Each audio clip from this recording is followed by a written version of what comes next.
Ram That's getting a Ram fog. Hare Hare.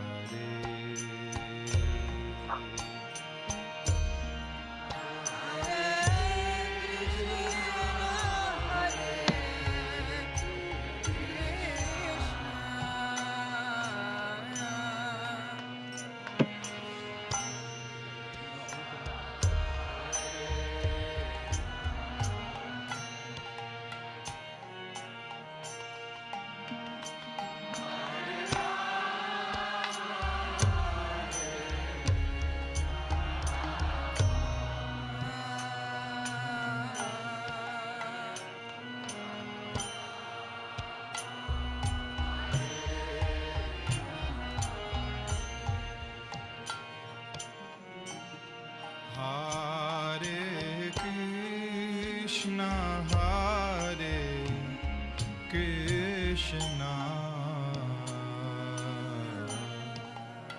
Krishna Krishna, Hare Hare, Hare Rama, Hare Rama, Rama Rama, Hare Hare,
Krishna Krishna, Hare Hare,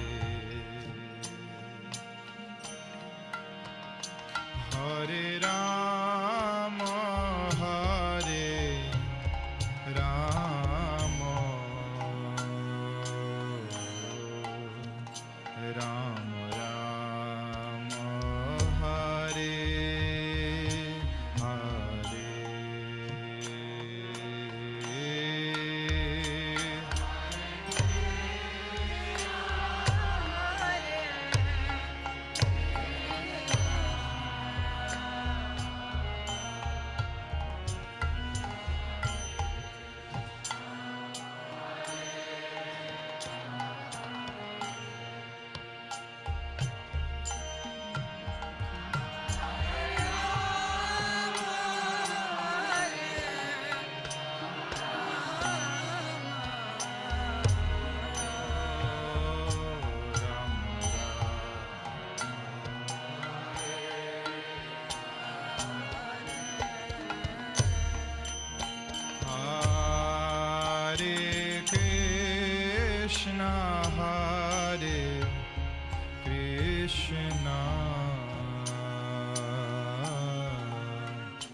Krishna Krishna, Hare Hare, Hare Rama, Hare Rama, Rama Rama, Hare Hare,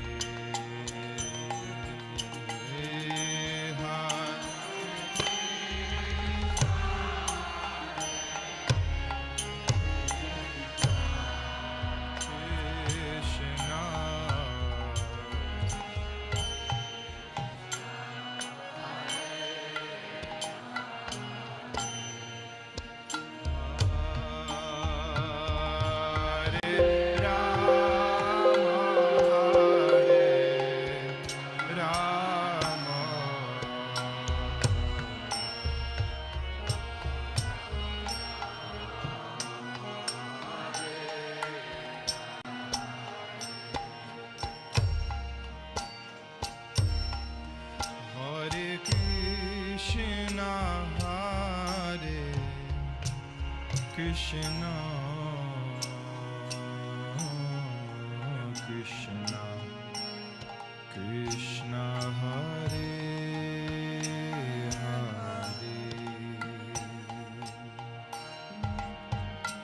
Hare Rama Hare Rama Rama Rama Hare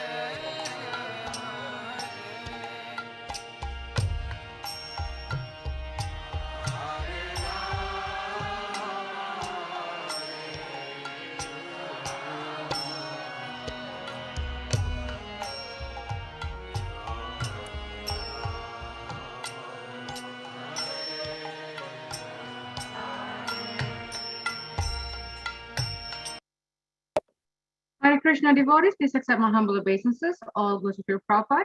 Welcome devotees to our morning Bhagavatam class. This morning, the class will be on Canto 1, Chapter 9, verse 17. And the chapter is titled Passing of Bhishmadev in the Presence of Lord Krishna. And the class will be given by Vrindaneswari Radhika from ISKCON, Philadelphia. Hare Krishna Prabhu. Please accept my humble obeisances. All glory to Prabhupada. Please accept mine, all glories to Prabhupada. Good morning, everyone. And it's all yours. Thank you. Jaya Radha Madhava Kunja Bihari Jai Gopi Jana Vallabha Girvardhari Yashoda Nandana Vraja Jana Ranjana Jamuna Tira Vanachari Radha Madhava Jabihari Jai Gopi Jana Vallabha Girvardhari Yashoda Nandana Vraja Jana Ranjana Jamuna Tira Vanachari Jai Radha Madhava Kunja Bihari Jai Gopi Jana Vallabha Girvardhari Yashoda Nandana Vraja Jana Ranjana Jamuna Tira Vanachari Hare Krishna Krishna Krishna Hare Hare Rama Hare Rama Rama Rama Hare Hare Hare Krishna Krishna Krishna Hare Hare Hare Rama Rama Rama Hare Hare Hare Krishna Krishna Krishna Hare Hare Hare Rama Rama Rama Hare Hare Hare Krishna Krishna Krishna Hare Hare Hare Rama Rama Rama Hare Hare Hare Krishna Krishna Krishna Hare Hare Hare Rama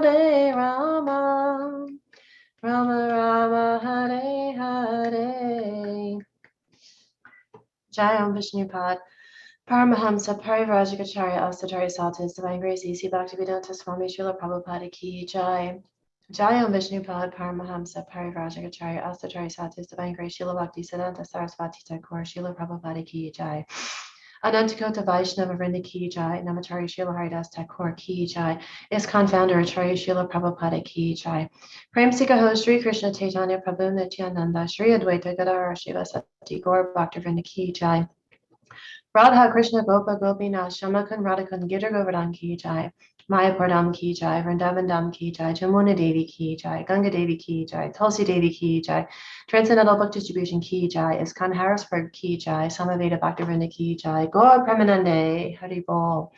All glories, ye assembled devotees, Hare Krishna. All glories, ye assembled devotees, Hare Krishna. All glories, ye assembled devotees, Hare Krishna. All glories, ye Shri Guru and Shri Gauranga, Hare Hare Bol.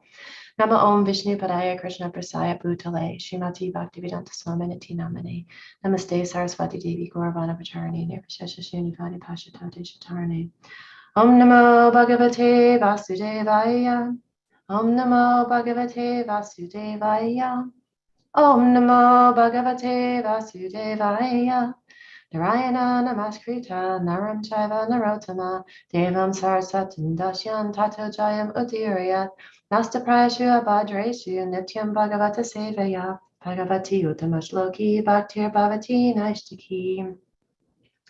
So, good morning. Here we are. We'll be reading Bhagavatam, Canto 1, Chapter 9, Verse 17.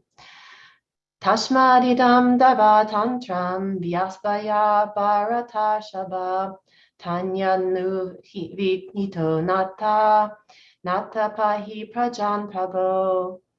Tasmadidam dava tantram vyavasya bharata shabha tashya nu hito nata pahi praja prabho.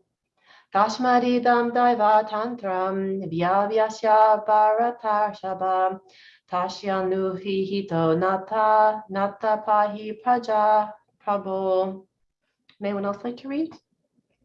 Tasmadidam deva tantram vyavasya bharata rishabha tasyanu vihito natha pahi prajah prabho.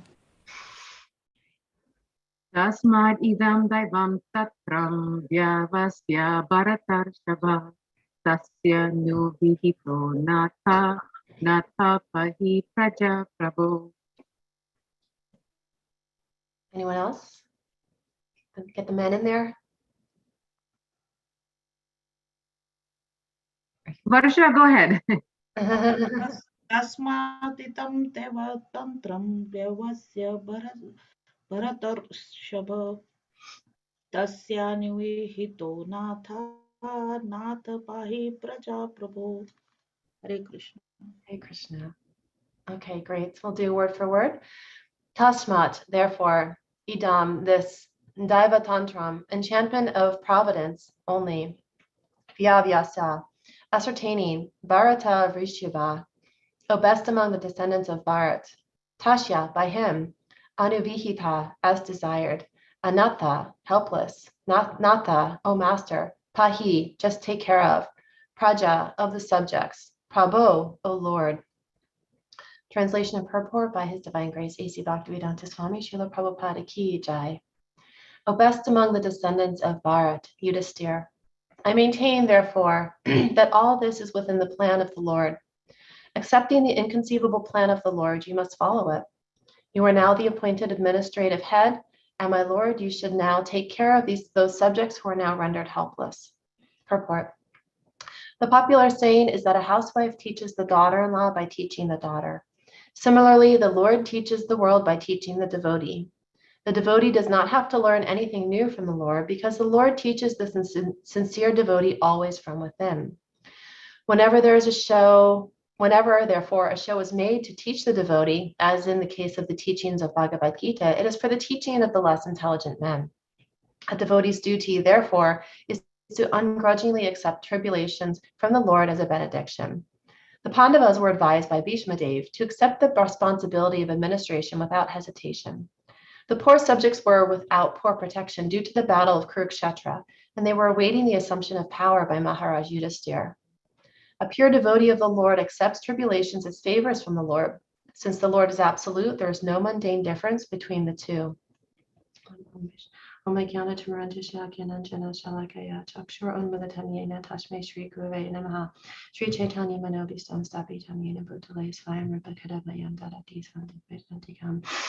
Vanchakalpa Tarubhishcha Kripa Sindhu Vijayapati Tanam Pavanebhyo Vaishnavebhyo Namo Namaha. Jai Shri Krishna Chaitanya Prabhu Nityananda Shri Advaita Gadadhar Shri Sati Gaura Bhaktivinoda Nama Om Vishwadaya Krishna Sai Bhutale Shrimati Bhakti Charis Swamanati Namane Snakes Chaita Supernate Admin and Trasa Pluto Prabhupada Gat Pranam Bhakti Charapanam. So we'll read the translation again. O best among the descendants of Bharat, Yudhisthira, I maintain, therefore, that all this is within the plan of the Lord. Accepting the inconceivable plan of the Lord, you must follow it.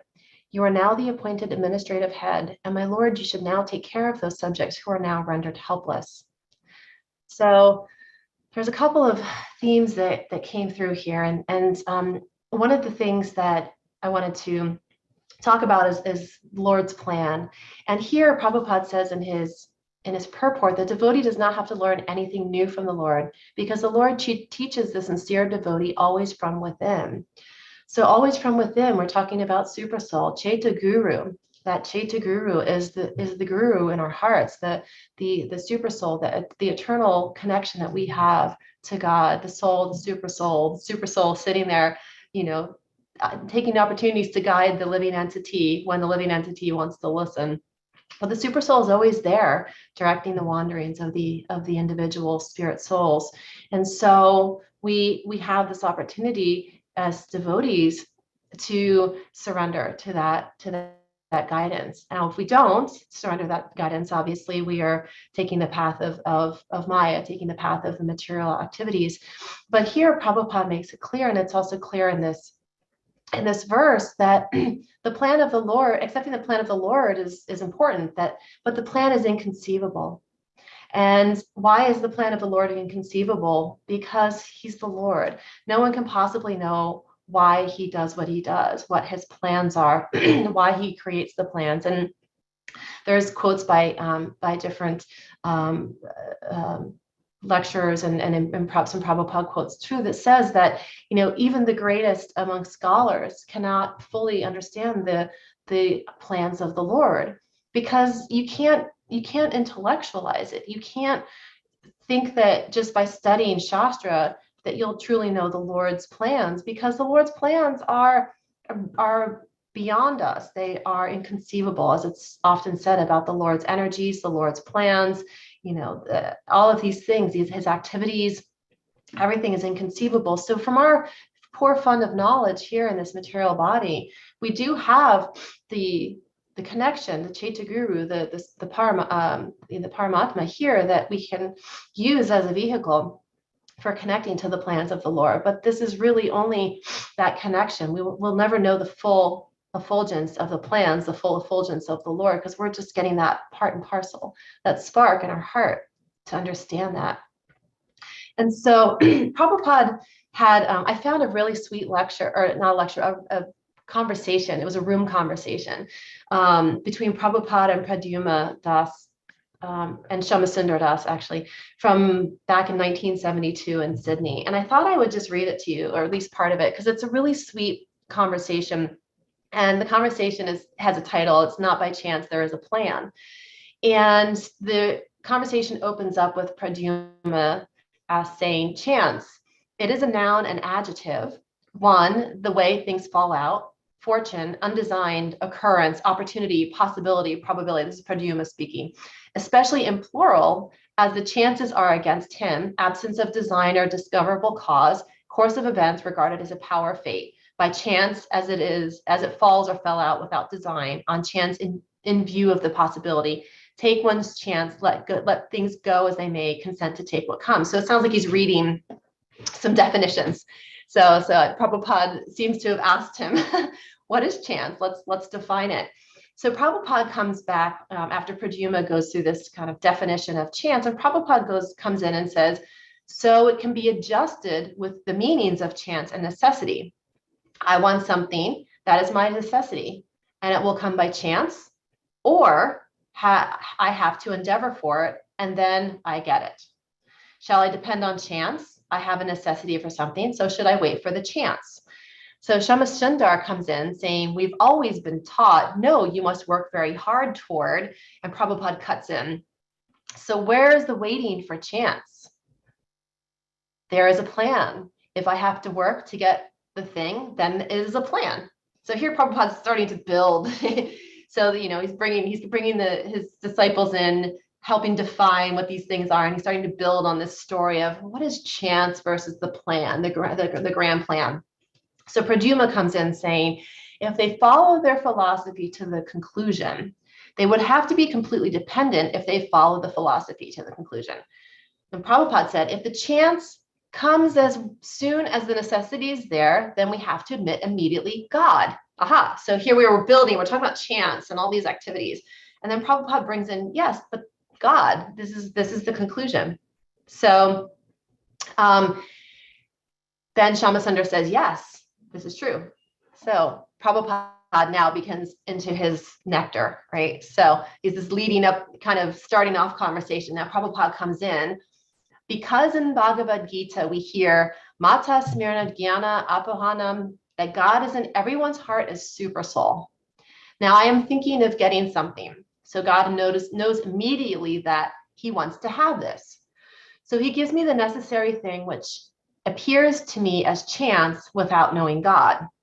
The things are supplied by God because he is giving me all facilities to enjoy this material world, to my heart's content, by supplying all the ingredients.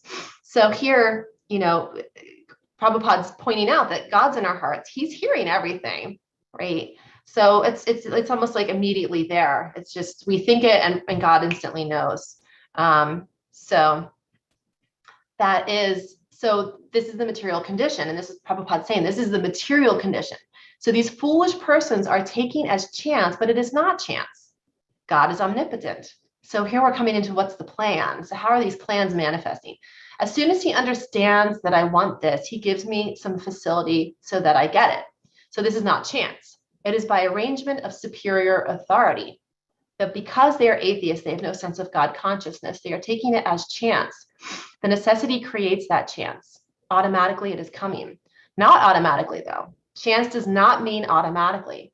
I cannot see something, but all of a sudden falls, just like I am hungry, I want some food. So Krishna knows it is that you want some way or another, the food comes to me. So it is the arrangement of Krishna, but I see it as chance. I was hungry and by chance the food has come. That is my less intelligence. It is not chance, it is a plan. Otherwise, you cannot adjust the meaning of chance in that way, that as soon as there is necessity, immediately the opportune chance comes before us. And then Shamasundar says, well, they say, well, it's my luck or my bad luck. And Prabhupada says, yes, so this is luck. As soon as you say luck, there must be someone who is giving you the luck, good luck or bad luck. Shamasundar says, one man desires something very badly and his whole life long, he will not get it. He will always say, I am so unlucky. But Prabhupada said, because he is not fit to get it, so God does not supply it. So we do not take anything as chance. We take everything as plan. But because God's omnipotency is so subtle, we cannot see how things happen. Therefore, we say it is a chance of physical arrangement. Just like in the airport, as soon as I step on the door, it becomes open. It is not chance. A child will see it as chance. Oh, how is it? I wanted to go in the door and it's already open. He's talking about the automatic doors. He takes a chance. This is poor fund of knowledge. There is arrangement, nice arrangement, electrical arrangement. So to a poor fund of knowledge, it becomes a chance. And to the sober mind, it is not a chance. It is arranged by higher authority. Another opposite point is nobody wants to die. Why the chance of death comes? Nobody wants to die. If the argument is taken necessity, I want to die, and the death comes, then it is applicable. But I do not want to die. Why death comes? There is no necessity of my death, but why death comes? Then where will the argument be? So Prabhupada goes on to say that there is a plan, and as soon as you say that there's not a plan, you cannot say it's chance. So Prabhupada points out that the plan is Krishna's. That in Bhagavad Gita, Madhyakshena Prakriti Sukhya Characharam, Bhagavad Gita 9:10. Under my plan, under my superintendence, the nature is working. The changes of the world is going on for that reason. Hetunanana kunteya jagad viparivartate. All these changes are taking place on account of my supervision. So there is no question of chance. It is all planned by the Supreme, Daiva and Netrena, by superior arrangement. So I wanted to pause there and really kind of talk about this chapter. Really caused me to reflect on some concepts in chapter 13, which is the soul and super soul. I'm sorry, my camera's getting a little blurry there. I'll just fix that. The soul and super soul, and also the Kshetra, Kshetra Gyan, Purusha Prakriti, right? When I was thinking about this chapter and thinking about Krishna's plan, it reminded me of Purusha and Prakriti and how we are the Kshetra and the Kshetra Gyan. So I found chapter 13 very perplexing over the years in my studies. And so I took some time to listen to about, I don't know, like 15 or 20 of Prabhupada's lectures on chapter 13, because I was just feeling very bewildered by this chapter. And it's probably a very simple chapter, but I just wasn't getting it for some reason. And so I really wanted to dive into this. And so because all of these activities that are happening right now with Yudhisthira being given the kingdom, and all of these things occurring with Bhishma, dying on the bed of arrows, and there's so many lessons here that are being imparted, and so much it is that the battle of Kurukshetra. Why is that happening? That is all according to Krishna's plan. It is all according to Krishna's plan that some of these conflicts have occurred, and now that Yudhisthira is taking over, and so but because he is Purusha, the Purusha and Prakriti. Prakriti is the material nature. Purusha is the enjoyer, but Krishna is the enjoyer, and we are the enjoyed, right? And this is something that Prabhupada really drove home a lot in his lectures, is that Krishna is the enjoyer, but we try to be the enjoyer. And when we're trying to be the enjoyer, we're not going according to Krishna's plan. When Krishna is we allow Krishna to be the enjoyer, allow him, right? Allow him as if, we have that sort of control. But when we open up our lives for Krishna to be the controller, to be the enjoyer, then Krishna will be able to help us through his desires, help us also to enjoy, right? We enjoy by his enjoyment. And this is the relationship with Krishna. So Prakriti is that material nature. And we as human beings, as material, in this material world, as jivas, we have a natural desire to want to enjoy material nature. It's just kind of built into us. We have a natural desire to want to lord over, to be the Ishwara, to lord over material nature. But the concept of Kshetra and Kshetra Gyan, Kshetra is the field of activity. So everything that this body is doing, this body is the field of activity. Everything this body is doing out there in the material world, right? Are we doing it as an attempt to be Purusha? Are we trying to be the enjoyers, right? Or are we allowing Krishna to be the enjoyers of us, and that we are the enjoyed, And so the Kshetra Gyan then is the knower of the field, the knower of the body. So the Kshetra Gyan is for the knower of the body. The Kshetra Gyan is not identifying with the body. And Prabhupada makes a point in, I think it's like 13.9, Prabhupada in Bhagavad Gita, Prabhupada makes this point that the knower of the field is not the identifier with the field. The knower in the field is the body. The body is the field of activity, because it is the body that is the physical body that's carrying out all of these activities. But the Kshetra Gyan, the knower of the body, the knower of the field of activity, is the spirit soul. It's not the mind, the brain, right? Because if the brain identifies with the body, it is the brain that identifies with the material activities. And that can get us into hot water. Because if we think that the Kshetra Gyan is the intellectual knowledge of the body and the connection that we have with the body, that this bodily identification, if that's what we see to be Kshetra Gyan, the knower of the body, then we are thinking the knower is the mind, the physical material brain. But if we recognize that the Kshetra Gyan, the knower of the body, is actually, spirit soul, that it's ourself, And self, and this has been a very interesting concept that's I think often confusing and can be confused, that when we say the knower of the self, self is not the material self. Self is knower of the self as the spirit soul, and that self is the eternal connection with being part and parcel of the Lord.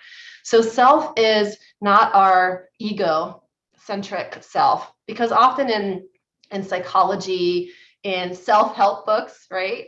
All of these concepts of self are very material, they're very egocentric, right? But we're trying to get away from the ego, right? We're trying to get away from the false ego and to be able to have the identification of self being the self of the eternal soul, the spirit soul.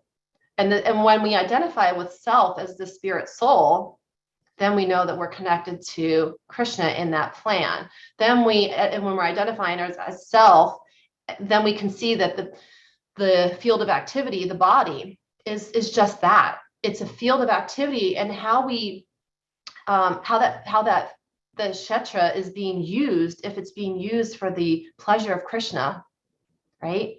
If it's being used for the enjoyment of Krishna, this is the Purusha part, the Purusha, the enjoyer, right? Because Krishna is the ultimate, he's Adi Purusham, right? He's the ultimate enjoyer, Adi Purusham, he's supreme. And so when Krishna gets to be, when he's in that role of the ultimate enjoyer, and that we are to be the enjoyed, that means that we're actually carrying out activities for the pleasure of the Lord, right? Seems pretty simple, but it's hard, right? It's hard in actuality. It's hard in practice, because that means that everything that we're doing as the knower of the body, the knower of the field, the kshetra gyan in our daily lives, the kshetra gyan is soul awareness, is self-awareness, self as the soul, not the material self. And so we are continuing to bring our activities forward for the pleasure of the Lord. And so, but that's for the pleasure of the Lord, not fully grasping the Lord's potency, not fully grasping the Lord's plan, and fully understanding everything that he is, all of his opulences. So, and this takes a lot of faith. This takes a tremendous amount of faith. But when one can truly come to that platform of understanding one's relationship with the Lord and one's relationship to the plans of the Lord, right? That nothing is truly by chance, as Prabhupada was saying in that room conversation, that this is actually being carried out with a very grandiose plan, an inconceivable plan, as it says here in the translation, that then we can see the true effect of the Lord in all of our lives. So here we have this battle of Kurukshetra, this horrible, ghastly battle, death and destruction and lies and cheating and stealing and exploitation that led up to this battle. And yet Krishna, this was all his arrangement somehow, right? Because this was coming to the end of the yuga cycle, right? And so this is all part of his arrangement to be able to set religion on its course, because in order to help the people of this kingdom, to help the people of the kingdom, the greater kingdom, right? Bharat, the grander scheme of not just that small area around Kurukshetra, but the people, the spirit souls of this planet, really, right? King Yudhisthira was being installed as the leader because he brings about religious principles. He's bringing to the table devotion and surrender to the Lord. And this will now bring protection, right? Because he says here that because of all this battle, because of the years of being under the rule, the tyrannical and corrupt rule of the Kurus, that now these people, they've been rendered helpless, and now they actually can have the rule finally of this godly, the godly descendants of Bharat. And this is the plan that's carried out here. And I've said this before in classes, that all the things that we're seeing in Bhagavatam, in Chaitanya Charitamrita, these are, especially in Bhagavatam, because they can seem like stories But when we really dive into them and see the examples, why were these particular pastimes brought into the Bhagavatam? Why did Vyasadeva pick these pastimes? Why were these ones the ones that were brought in and and included in Srimad Bhagavatam? I'm sure there were other things happening around this time, but these are the ones that present that example for us. These are the ones that show us how to engage in a relationship with the Lord.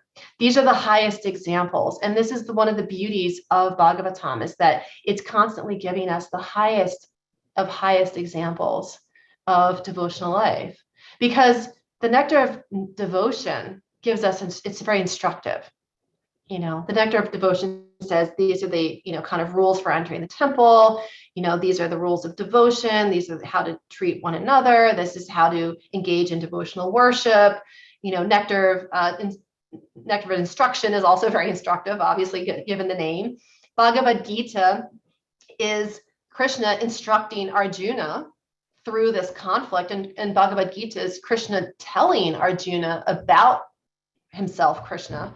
So but the Bhagavatam is really one of the precious gems, and this is why it's so nectarian for us as devotees, and why for Vyasadeva this was kind of the crown jewel of all of the writings that he did, because it is giving the perfect examples to us through all the different yuga cycles. It's giving us the perfect examples of how to carry out devotional activities and how to carry out the plans of the Lord. Because you even see examples where even the greatest of devotees, they'll question things. They'll, oh no, what? But then no, this is the plan. This is the plan of the Lord. And because they're such great devotees, they realize that this is the plan of the Lord. This is what I must do. And so Yudhisthira has gone through, and he's had such conflict. And he's been, coming up to this point, he struggled, and the death and destruction, and I've taken part in this, and but yet he's being instructed to now rule the kingdom. And so he was even showing his own difficulties, his own process in coming to this plan of this place of surrender. So Krishna's teaching through these examples, and this Prabhupada says this too, that the Lord teaches the world by teaching the devotee. And this is Bhagavatam. This is really, in all these places of within stories within Bhagavatam, we have the different incarnations of the Lord coming and being able to teach the devotee through, and then teaching us. Bhagavad Gita is a way that Krishna is teaching us through teaching his devotee Arjuna, and then it's being all written down by Vyasadeva. But we have that example, and Krishna is giving all of this because Arjuna needs the instruction, but also it's pointed out in one of the purports that not only does Arjuna need the instruction, but because we do. And if Arjuna hadn't been the one to be there to receive that instruction, then how could we have gotten it? So sometimes we might see in life, in everyday life, we see maybe someone getting chastised, and we think, oh gosh, I don't want to be the one getting chastised like that. And maybe I've done that same exact thing. I'm going to straighten up and fly right. Like I'm going to correct my activities so that I don't receive that same chastisement, or we might see another person that we look up to doing certain activities, and we think, well, that's a good idea. That's something that can be really beneficial to me. I think that I'll do that as well. So all throughout life, we're living by learning from each other. This is if you have children, you've seen this over and over again. You see how children mimic their parents. They mimic the things around them. And this is where parents want to be very careful as the children get older, who they hang out with, because children can also mimic other people's parents, other kids' parents, which may not be as desirable, mimicking other kids. And so because we're all, in our own way, we're absorbing, things from our environment. And so because as humans in this material world, we are impressionable to whatever is going on in our surroundings. And this again comes down to the concept of association and really who are we associating with? Are we associating with people that are going to influence us positively or influence us away from our devotional lives and our devotional desires? And it's a fine line. And I think that early in the movement, and I sometimes it happens even with people that are coming to the movement that are new, and I can understand why it happens, and it's a fine line. But it's often said, we have to cut ties with non-devotional people, or be careful with family members and things like that. And so it's a fine line. So we don't want to completely cut off our social circle, right, in one fell swoop, because that can be very alienating and create discord in our own lives too. And especially if we do that with family, that can be really challenging. However, one might sit back and say, yet I can see why we are cautioned, right? And it is a dance. It's a really, and I relate so much in life to dancing. I've always loved to dance. And I think that, the gopis dance, we dance in Krishna consciousness, but it's, everything in life is a dance, and sometimes there's a give and take. And so when we think about how we desire to progress in our Krishna consciousness, and there might be people in our lives that are not on that same path, how much influence are we allowing them in our lives? How much are we letting them kind of seep in? Because it can happen slowly, that you can be around a person or a group of people that you start spending more and more time with, and then slowly, different ideas can start to seep in. So this is where one must be very firm in their own Krishna consciousness to be able to discern, right? This is where my line stops, and this is where theirs comes in. And I know the difference between what I'm accepting from them versus what is my own belief set of beliefs and my own practices in life. And but when we're not so firm in things, those walls are a little bit unclear. And sometimes what can happen is when we're not firm in things, we become like the steel wall that goes up, right? And we kind of barricade ourselves in. And we all have our different approaches in life. It even just goes with parenting. They say there's kind of the jellyfish parent or the steel wall parent, and we want to be something kind of in between that ebbs and flows and flexes a little bit without giving way too much. And so in life, if we want to be able to follow the plans of the Lord, and we want to take that, the plans that are laid out for us, that we have to develop a relationship, and we have to be able to see the things that are occurring in our lives as Krishna's arrangement. And so if we're and people in our lives do not share that view, then it can be a little more challenging. But again, so everything is happening for a reason, right? And this is kind of more the new age perspective. It all happens for a reason. It's the universe, the universal plan. Well, basically people, what that's really saying is there's something beyond our control that is pulling the strings somehow. There's something beyond our conception that must be involved in some of these things that are occurring. And now you have kind of the fatalists and the atheists that are just like, nope, it's all chaos. It's all human arrangement, humans bumping into each other like molecules in a chaotic sphere. And it's all material, it's all chaos and all chance.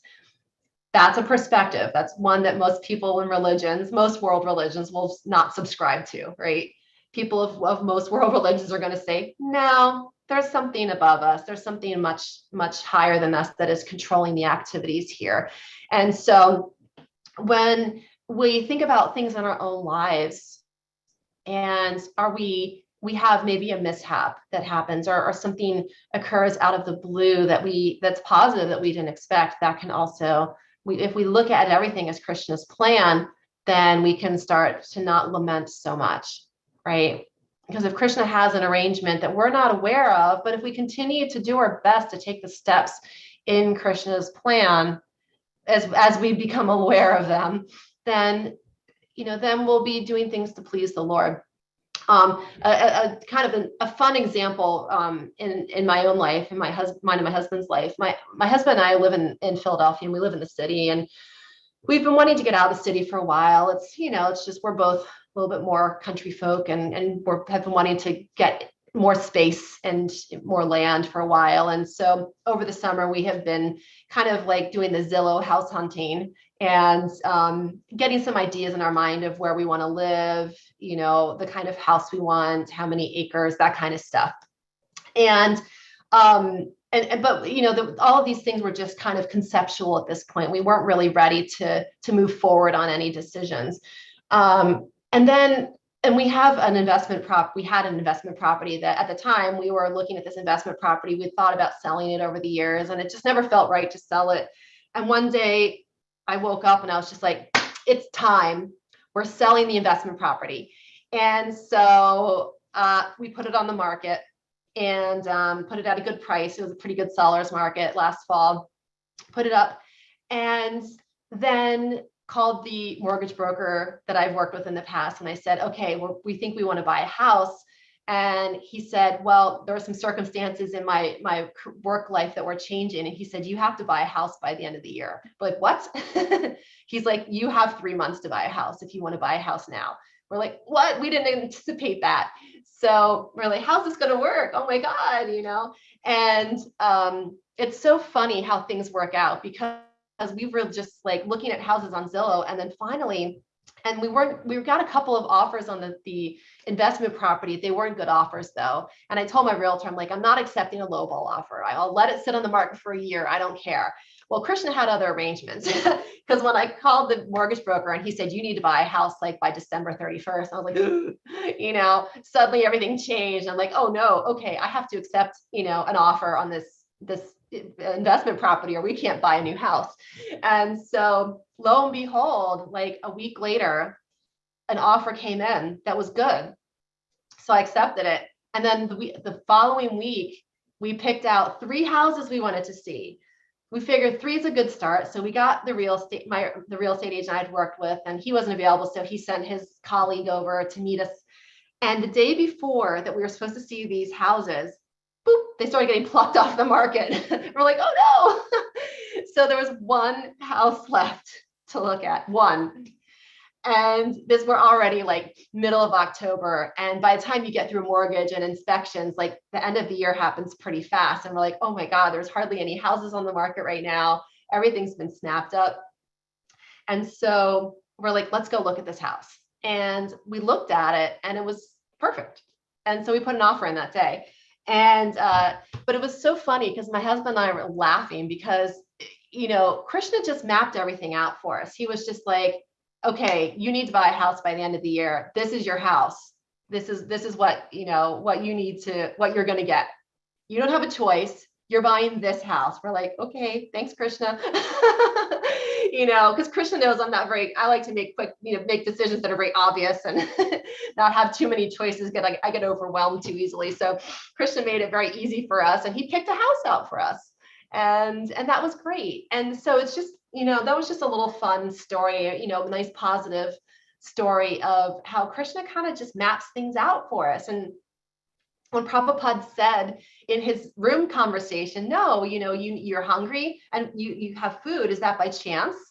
Or is that Krishna's arrangement? Is that the arrangement of God? And, over the summer, my husband and I were mapping out, like in our mind, what we needed, what was really essential for us to have in this house. And one of them is, I said, I need to be located near some sort of co-op-y kind of, Kimberton Whole Foods is what's located near us, but some sort of like natural food store, right? That was a criteria. So I need to be like very close to a natural food store. And we need an acre of land, like all these different criteria. And Krishna picked out the house for us. And we didn't even have to look that hard. And it was just funny when we actually went to see the house, lo and behold, walking distance was a natural food store to the house. And so Krishna kind of just heard everything. And that was just I feel very blessed that he kind of mapped that out. But it wasn't, it's not always an easy process. And that was not easy either, because there's steps that we had to go through to get there. But Krishna, like I said, Krishna has a plan. And if we start to fight too much and think that, no, I know the way to do it, then we're going to get in our own way. It's so easy to just kind of get in our own way sometimes with things. And,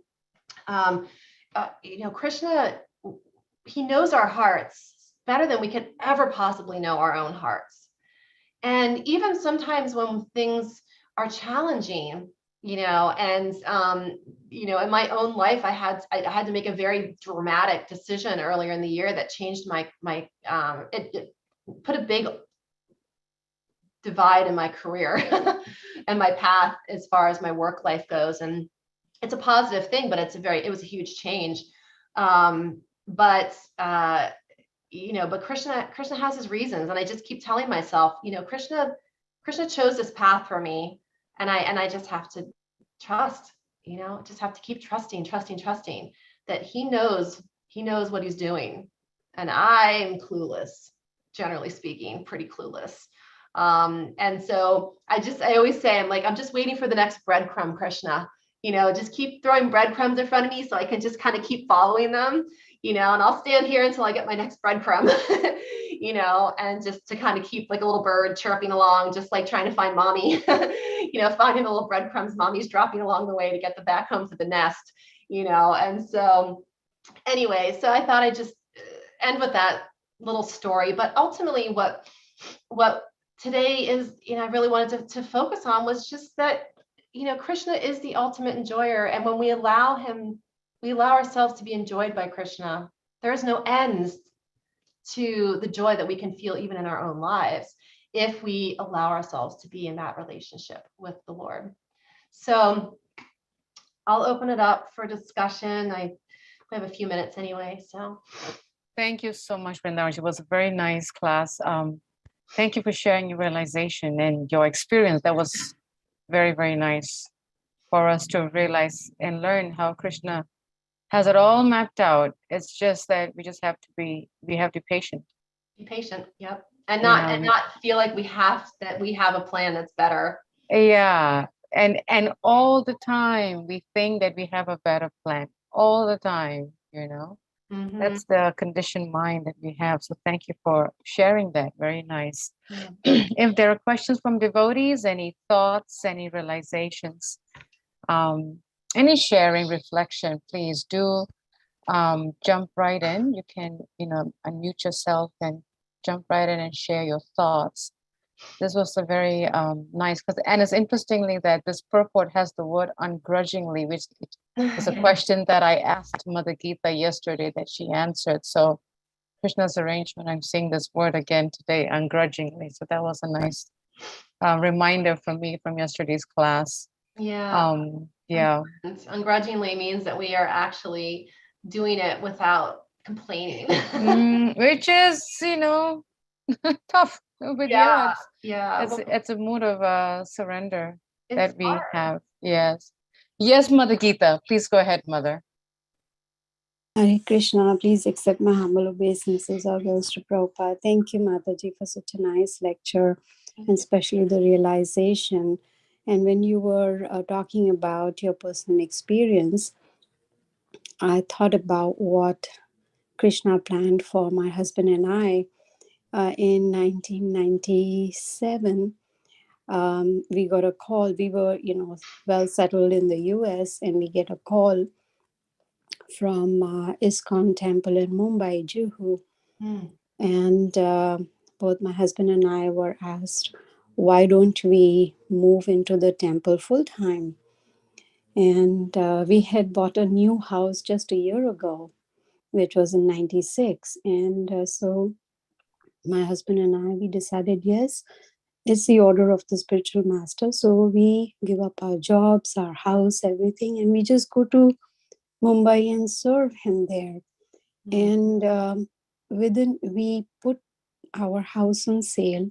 In 2 days, we got the offer. In 10 days, the house was sold. Wow. And we were off to Juhu. Wow. That's amazing. Thank you for sharing that. It's beautiful to see when we're willing to accept a twist in our lives. I think you know, a lot of people, Gita Prabhu would have resisted. You know, some people may have said, oh, I just bought this house and oh, we have jobs, we can't possibly. But you know, you were feeling that no, this is what Krishna is calling us to do. We must. And that's a beautiful story. And thank you for sharing that.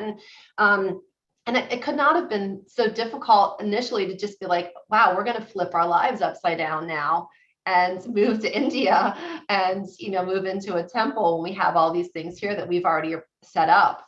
And it's amazing. And I think that when, you know, like I said, when we can really just let go of what we think we're supposed to be doing, you know, that's when Krishna can truly, you know, shine through.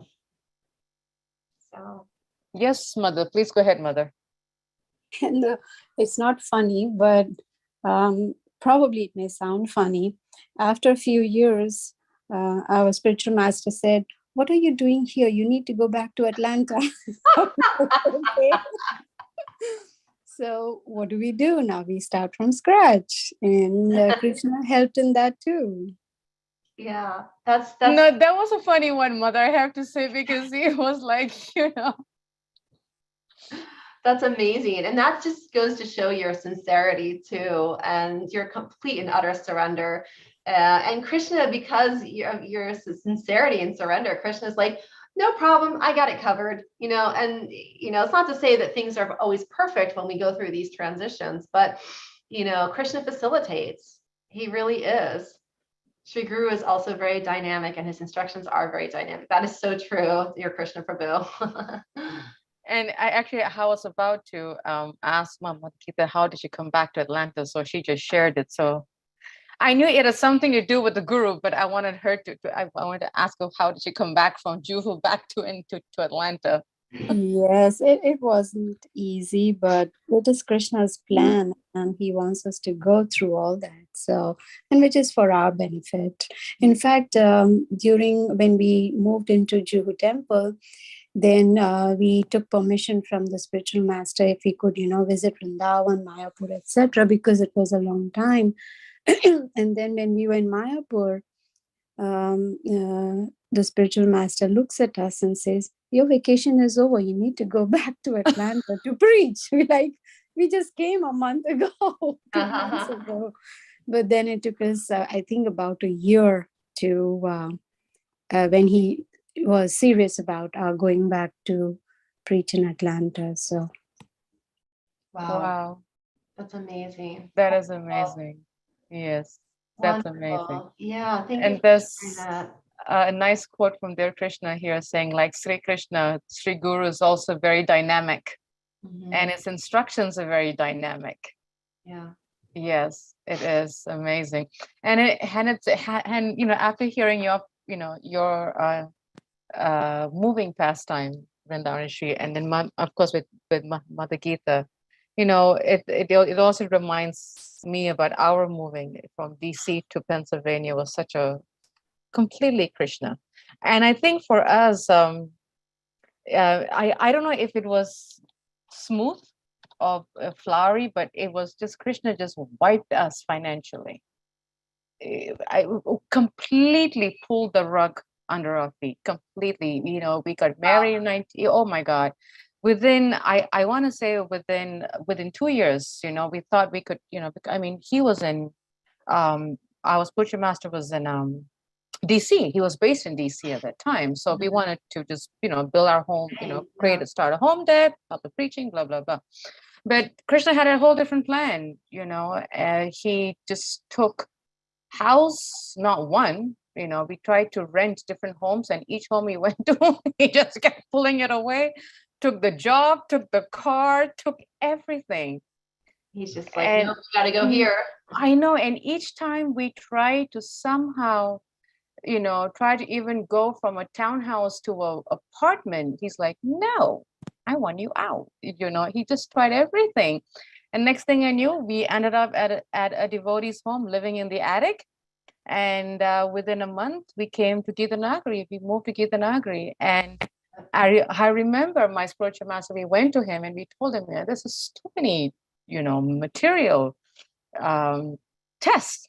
And he says, because Krishna is favoring you. I said, no, it doesn't work that way. And so when I read this, accepts the Lord's accepts tribulation as a favor from the Lord. And I remember telling my spiritual master, how can the Lord favor you by pulling everything away from you? I thought it's supposed to be something good. And he had explained to us that that's how the Lord works. You're not meant to be here. Then he became the GBC of Gita Nagari, and we still thought we would still be in Maryland, in DC, but nope. Everything. I mean, we lost everything. We literally moved to Gita Nagari in a U-Haul truck with one of our god brother and $151 and no car. That's it. 151, very auspicious. There you go. See? Exactly. You're right. I didn't think about that. Yeah. And that's it. That is all we had. No home, no car. We lived at our Gurudev's house with no car.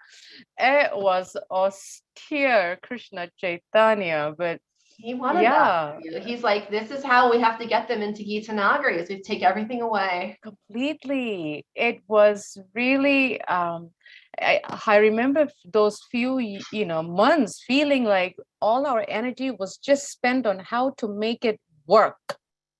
And Krishna saying, no, I do the work. Yeah, I know. I do all that. And it was definitely, he was just pulling the rugs, lost everything, job, everything, down to nothing. So. Yep. That's that. What's that? Ikanchana Gochara.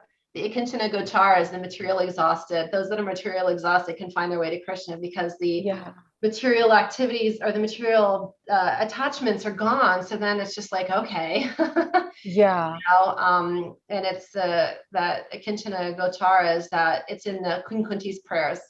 That reference to Ikanchana Gochara, and it's very beautiful because it's really that materially exhausted mind, the material exhausted devotee that truly comes to the Lord.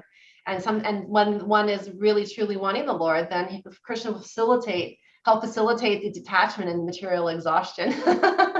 Yes, that was those few months, year and a half was very exhausting. I mean, really exhausting. You showed him deep desire. You showed Krishna your deep desire to serve him, and he facilitated. I hope, because it didn't feel at that time. I'll say that. Mother Gita, please, Mother. You use the word Mother Gita yes, Mother, go ahead. You use the word exhaustive. Remember, we had that in the verse yesterday. The sages. Yes. Yeah, they exhausted all of their knowledge, right? The sages exhaust, even the philosophers that exhaust all of their knowledge. they become exhausted trying to understand the Lord, right? And it's hard to understand the Lord. And we think we got it all, but no, we don't. Yeah, and this is definitely, a very key word, how to really see, at least for me, how to see tribulations as the Lord's favor. It's difficult, but it's a challenge. It's just that I think, when we get beaten up so many times over the years, then we just say, okay, Krishna, whatever you want to do, just, make it easy, whatever you want to do. Even still, just that, thank you, Krishna, let your way be. Yes, thy will be done. Yep. Yes. Mommy, do you want to share? Mommy? Yes, please, Mamina, go ahead. Go ahead, unmute. Hare Krishna, Dandavat Pranam. Please accept my humble obeisances. All glories to Srila Prabhupada. All glories to you. Jai. Very nice class, actually. For a continuous of 2 weeks, the classes are always about Krishna's will, and Krishna's will. So I thought to share something like regarding that. Like when we were in Vancouver, something happened and then we decided to go back. It was in March 2017. So we were counting days, like we decided that March will be the last month, and then we will go back to India. And then we were trying to sell whatever things we had, and we were just thinking where to go, where from to start, and things like that. You won't believe, 30th of March, Pradeep got a job. 30th of March. Unbelievable, unbelievable. We started packing things, and we have started cleaning the house and done everything with that. And 30th March, he gets an offer letter, and then he's like, okay, we are staying, we are not going back. Wow.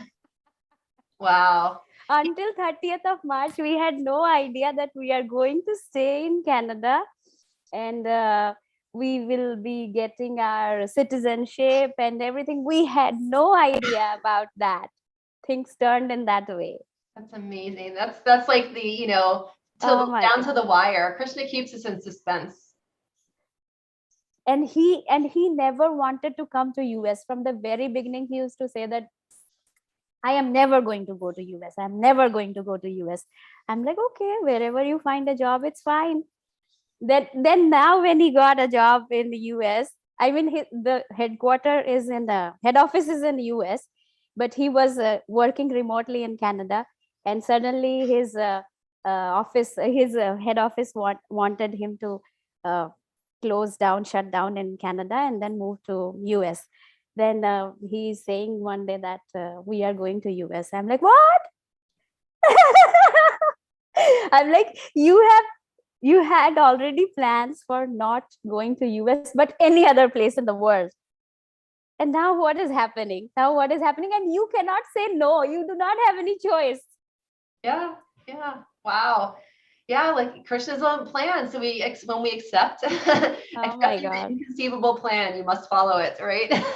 Yeah, I mean, unbelievable. Like we think something and something happens out of our expectation. Out of our expectation. Yeah. That is so. I mean, that is how I think I have developed my faith. Beautiful. Oh. Thank you for sharing that. Thank And that is how she came to ISKCON Harrisburg, and has been engaged in that. So that was all the Lord's plan. you. Uh-huh. Yeah. Everything is the Lord's plan, Mamina. Yeah. Yes, yeah. dear Krishna. Now I'm realizing. Hare Krishna, please accept my humble obeisances. All glory to Srila Prabhupada. Jai. Wonderful discussion and class. Thank you, Mataji.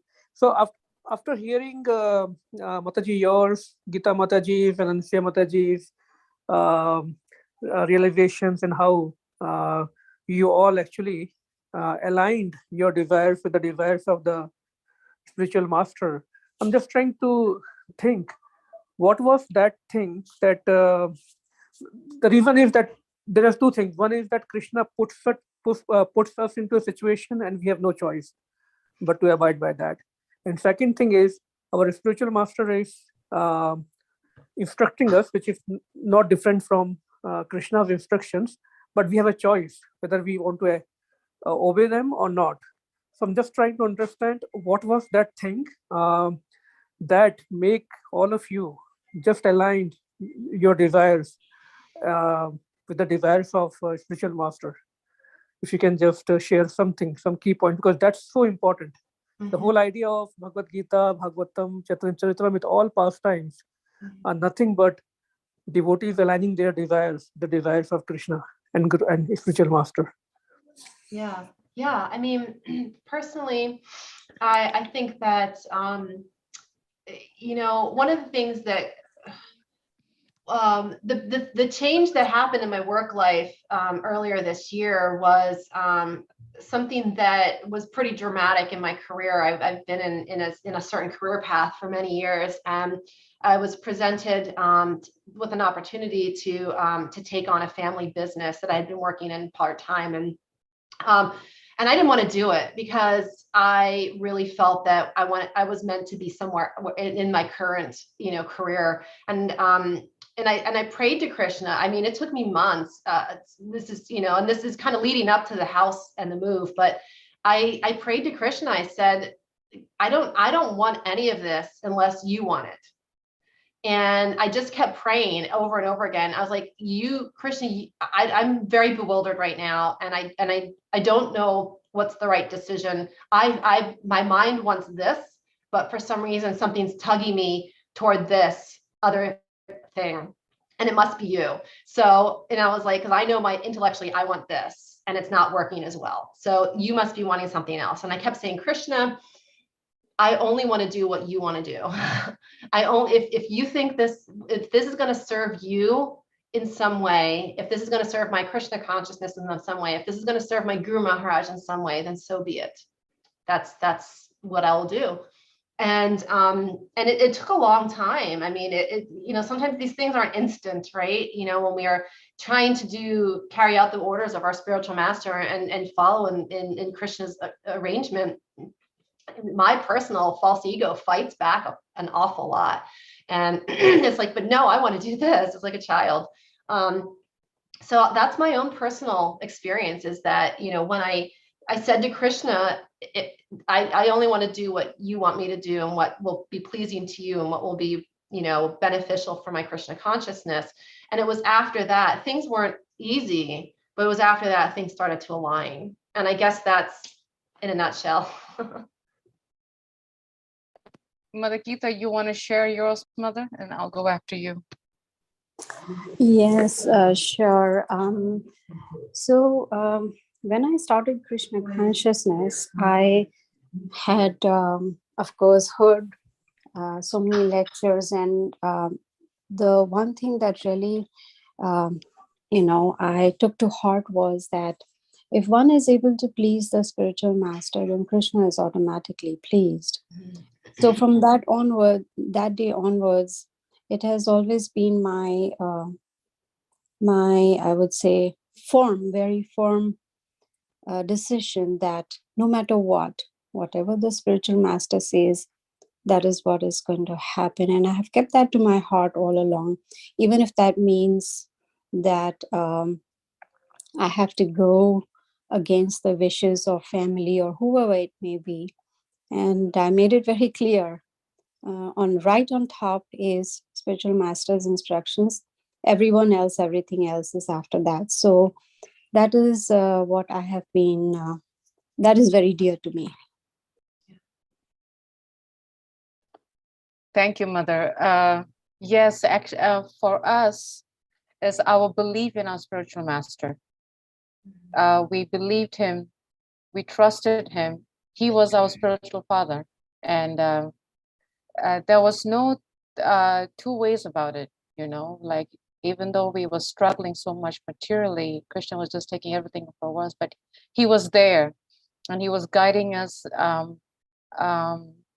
What's the word? Giving us support, having us lean on his shoulder, everything. So when he said, Krishna's favoring you, and since I'm going to be in Gitanagari, why don't you guys move there? And like I said, we moved with nothing, just, stuff, clothes, and 151. The belief, not knowing, actually, when we moved to Gitanagari, we didn't know what the plan was going to be, but we just know the spiritual master. So for us was believing in our spiritual master, trusting him and following his instructions because he was happy. If he's happy, then there, no matter how difficult, then, because we knew that he was going to always be there for us. So the belief was there for us, but, that the belief we had with him was like, it wasn't nothing could replace that. He was the highest of us, and the highest of all for us. So that's what have us go through that challenge. Yes, Mother Geeta, please, Mother. Yes, also the scriptures clearly state, Krishna says, within I'm the super soul and without I'm the bona fide spiritual master. So his instructions are Krishna's instructions. So there's no way we can, minimize that. Yes, Mother, absolutely. Yes, it's the spiritual master. And when I look back at that time, I don't, at least for me, I can speak for myself. I don't know if that was called, faith or what have you. I just know that at that time, because when I joined and got married and moved, I was very young. I was 21, 22, very, very young, and that too newly married. The only thing that I knew was I loved my spiritual master. He was he's my spiritual father, and I ain't giving up. And I can't even say that I had faith at that time. I mean, that I didn't understand the term faith at that time, but I just knew that, like what Mother Gita said, it's just like like it's him, it's all him, and there's nothing else. And just, yeah, that's what I could think of. But and I liked what Prakshit said to Vrindavan, Vrindavan's point. That's an excellent answer, Vrindavan, praying sincerely to Krishna for his plan to manifest and help to differentiate between our plan and Krishna's plan. Yeah. So that's what was our, whatever was that was our answer to your question there, Krishna. It's really beautiful. Thank you so much for sharing. I mean, a couple of key points that I'm taking from these is it's like simplicity in the heart when we are surrendering, not using our mind. So it's basically the surrendering our mind to our spiritual master, which is not easy. So all glories to all of you. Thank you so much for sharing and inspiring us. At least I can speak for myself. I'm still learning. I fight back all the time. I'm so darn stubborn, but I try, and that's the endeavor, I guess. Right. And also I think because when we are in sadhu sangha, that always helps. I mean, I can firmly say that had I not have sadhu sangha when we were going through all the challenges in Maryland, DC, because devotees were there, our God family was there all the way through. I think if me and Pritchard were on our own suffering, it would have been very ugly. But it's because of sadhu sangha, it's because of devotees around us, it's because of a spiritual master always around us that made us go through those difficult times with so much love. So much love. If not, I don't think we would have made it. So I firmly look back and grateful that it took the devotees to help us go through that difficult times. It really did. Yeah, agreed. I know with making some decisions that we had to make a little over a year ago, there was a couple of key devotees that we were confiding in that were just, precious relationships. We need the relationships. We need the devotees. Critical. Yes. Yeah, critical. Absolutely, so critical. Great. Well, thank you all. Thank you all so much for a wonderful discussion. Thank you, dear Krishna, for having us walk back memory lane. That was the plan. I can see that. Now I look back, okay, he's got a plan on his sleeves. But thank you for actually having us walk back to really realize the importance, of our discussion and getting down to the bottom crust, like Mother Gita said. Pleasing the spiritual master is what pleases the Lord. So thank you so much. And we thank the devotees for joining us. Thank you, Vrindavan, for such a wonderful class and stirring up all these wonderful discussions. Yeah. Vanchakraptivyascha, kripasindavevacha, patitanam pavanevyo, Vaishnavevyo, namo namaha. Srila Prabhupada ki jai. Hare Krishna. Have a wonderful day, everyone. You too. Have a wonderful day, devotees. Haribol. Hare Krishna. Hare Krishna, Mother Gita. Hare Krishna. Hare Krishna, Xavier. Hare